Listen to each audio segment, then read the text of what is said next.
Yan yung tinatawag na solder splatter. At yan yung maliliit na patak ng solder na tumatalsik habang naghihinang tayo. Pero teka, bakit pa nagkakaroon ng solder splatter? Una, kapag masyadong mainit ang soldering iron. Pangalawa, kapag madumi or oxidize yung soldering tip. Pangatlo, kapag mababa yung quality ng soldering lead o kaya naman ay may moisture ito. At minsan, dahil din sa maling anggulo or biglaang pagdikit ng lead sa tip. Ngayon, tandaan po natin na hindi dapat binabaliwala ang solder splatter. Kapag yan po ay napabayaan sa PCB, maaari po itong magdulot ng mas malalang problema sa circuit.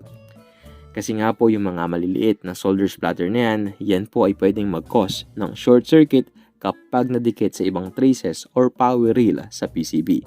Kaya after maghinang, lagi mag-inspect at maglinis ng PCB.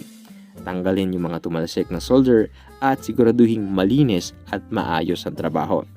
Muli, ako po sa Andrew Electronics na nagsasabing, stay humble and be creative. Maraming salamat.